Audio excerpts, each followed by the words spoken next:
आप सब जानते हैं कि श्री अमरनाथ जी की पवित्र यात्रा 3 जुलाई से प्रारंभ होकर के 9 अगस्त रक्षाबंधन के दिन समाप्त होगी। कुल 38 दिन की यात्रा है।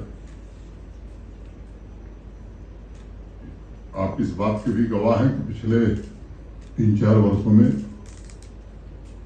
यात्रा में श्रद्धालुओं की सुविधाओं की दृष्टि से निरंतर श्राइन बोर्ड ने, जम्मू कश्मीर प्रशासन ने प्रयास करके सुविधाओं का काफी विस्तार किया है। मोटे तौर पर आप में से अनेक लोग परिचित हैं कि दोनों जो रूट हमारे हैं वो बालटाल एक्सिस हो या चंदनबाड़ी पहलगांव एक्सिस हो, वो सड़क 4 फुट 5 फीट चौड़ी हुआ करती थी। कई वल्नरेबल स्पॉट्स थे। पिछले 2-3 वर्षों में अब लगभग वो सड़क 12 फीट चौड़ी बना दी गई और जहां भी वल्नरेबल स्पॉट्स थे वहां क्रॉस बैरियर्स, मजबूत रेलिंग। तो एक तरह से जिन लोगों ने पहले यात्रा देखी है उस 4-5 फीट चौड़ी सड़क में ही यात्री भी चलता था, पालकी भी चलती थी, पोनी वाले भी चलते थे। बड़ी परेशानी होती थी और खासतौर से जब बरसात हो जाती थी तो लोगों के लिए बड़ा मुश्किल हो जाता था। उस दृष्टि से मैं कह सकता हूं कि लोगों को पिछले बार भी जो फीडबैक मिला था, यात्रियों से फीडबैक मिले, इसका सिस्टम पिछले 3 वर्षों से उन्होंने प्रारंभ किया था तो उसकी काफी अच्छी सराहना हुई थी। ये भी आप सबके ध्यान में है कि RFID बेस्ड ट्रैकिंग का सिस्टम 3 साल पहले स्थापित कर दिया गया और eKYC के बाद ही RFID कार्ड सभी श्रद्धालुओं को, माने यात्रियों को, सभी सर्विस प्रोवाइडर्स को दिया जाता है। लाइव फीड के लिए हाई क्वालिटी कैमरा भी पूरी तरह से लगाए गए हैं। Integrated command and control centre एक राजभवन में चलता है और दूसरा पुलिस का एक सेंटर है जो निरंतर चलता रहता है। हेल्थ केयर फैसिलिटीज में भी पहले की तुलना में काफी बदलाव हुआ है और अस्थायी रूप से दोनों कैंप्स में 100 बेड के हॉस्पिटल फंक्शनल हैं। पावर सप्लाई के इंफ्रास्ट्रक्चर की मैं बात करूं तो पहले वहां ग्रिड पावर नहीं थी और बालटाल एक्सिस से पूरी तरह से ग्रिड पावर है और जो दूसरा रूट है पहलगांव चंदनबाड़ी वाला, वहां भी पंचतरनी तक, होली केप से पंचतरनी तक ये ग्रिड पावर उपलब्ध करा दी गई है। जो शेष हिस्सा है मैं उम्मीद करता हूं कि इस वर्ष उसकी भी स्वीकृति हो जानी चाहिए। स्वच्छता के मामले में भी उपलब्धियां मैं कहूं कि उल्लेखनीय रही हैं। पहले श्राइन बोर्ड ही स्वच्छता अभियान या स्वच्छता का काम देखता था।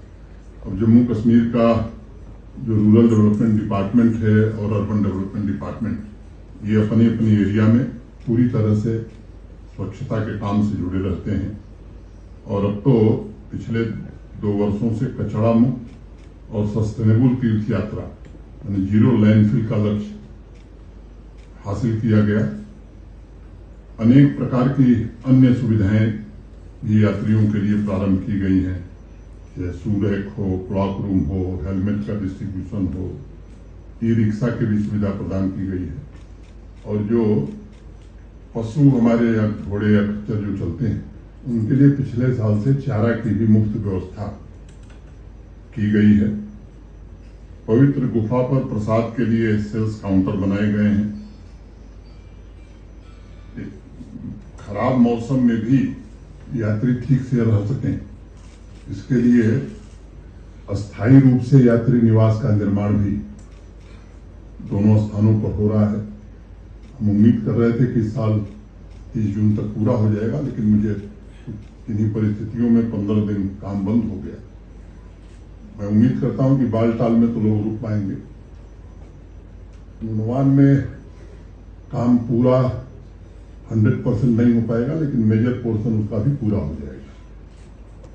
नुनवान कैंप में जाते समय जो कन्वॉय हमारी आती थी जम्मू से, एक परेशानी होती थी कि 2 बार उनकी चेकिंग करनी पड़ती थी। वहां एक फुट ओवर ब्रिज बन गया है, अब एक ही बार चेकिंग के बाद कम समय में सारे लोग कैंप में पहुंच जाएंगे। पिछले साल 12 वर्षों में सबसे ज्यादा यात्रा 5,12,000 रही। इस वर्ष 22 अप्रैल के पहले बड़ी संख्या में रजिस्ट्रेशन हुए थे। 22 अप्रैल की दुर्भाग्यपूर्ण घटना के बाद रजिस्ट्रेशन में थोड़ी गिरावट आई, लेकिन फिर से अब वो पिछले वर्ष की तुलना में अगर मैं कहूं तो मोटे तौर पर 35-40 हजार पंजीकरण कम हुआ है। मैं उम्मीद करता हूं कि 10.19% it's less than last year, लेकिन अब वो रफ्तार बढ़ गई है। जो लोग 22 अप्रैल के पहले रजिस्ट्रेशन कराए थे, उनसे दोबारा हमने रिक्वेस्ट किया कि आप अपनी यात्रा के बारे में कंफर्मेशन दीजिए।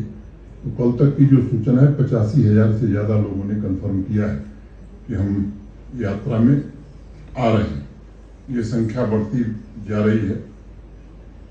सुरक्षा की दृष्टि से भी जम्मू कश्मीर पुलिस, आर्मी और सीएपीएफ ने मिलकर के एक चाक चौबंद व्यवस्था सुरक्षा की दृष्टि से प्रारंभ से लेकर के और गुफा तक और सफल वापसी का किया है।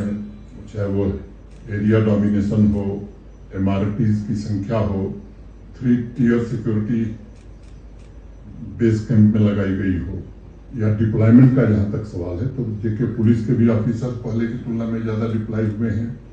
सीएपीएफ की कंपनीज भी पहले की तुलना में ज्यादा हैं, और मैं कह सकता हूं कि मॉक ड्रिल इन लोगों ने अपनी पूरी कर ली है। इसके साथ साथ टूरिस्ट स्पॉट्स की सिक्योरिटी को भी सुरक्षा बलों ने काफी बढ़ाया है। तो मैं कह सकता हूं कि सर्विस प्रोवाइडर से लेकर के हर व्यक्ति का वेरिफिकेशन का काम भी मोटे तौर पर पूरा कर लिया गया है। लखनपुर से ही कन्वॉय का स्टार्ट शुरू होता है, और आप सब जानते हैं कि भगवती नगर जम्मू से यात्रा शुरू होगी। आप सभी पत्रकार मित्रों का भी इस यात्रा में बड़ा सहयोग रहा है। आपके माध्यम से सभी श्रद्धालुओं से मैं ये आग्रह करना चाहता हूं कि हम व्यवस्था ऐसी कर रहे हैं कि सब लोग कन्वॉय के साथ ही आए, ताकि वो सुरक्षित और सहूलियत से पहुंच सकते हैं। प्राइवेट गाड़ी से भी कोई आए तो उसका स्वागत है, लेकिन उनसे भी मेरा अनुरोध है कि कन्वॉय के साथ ही वो चले। दूसरा, कई कारणों से विचार करके इस बार हेली सर्विस को बंद कर दिया गया है, और इसलिए हेली सेवाएं इस बार नहीं चलेंगी। कई नए इनिशिएटिव भी लिए गए हैं, जिसके बारे में आप जब पूछेंगे तो मैं बताऊंगा। लेकिन यात्रियों का इंश्योरेंस हो, या पोनी वालों का, पिट्ठू वालों का इंश्योरेंस हो, ये सब श्राइन बोर्ड और प्रशासन मिलकर कराता है।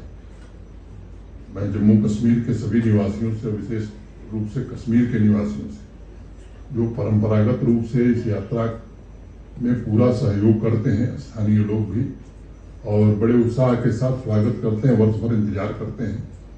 आप पत्रकार मित्रों ने भी हर बार सहयोग किया है, तो आपसे भी मेरा अनुरोध होगा कि देश भर में एक अच्छा संदेश जाए कि कश्मीर के लोगों की जो हॉस्पिटैलिटी है, उसका कोई मुकाबला देश में नहीं कर सकता है। मैं समझता हूं कि मोटे तौर पर जो बातें थी हमने आपके समक्ष रख दी, जैसा डायरेक्टर इंफॉर्मेशन ने बताया है। अगर आपको कुछ लगता है कि इससे संबंधित आप सवाल लेना चाहते हैं तो आपका स्वागत है।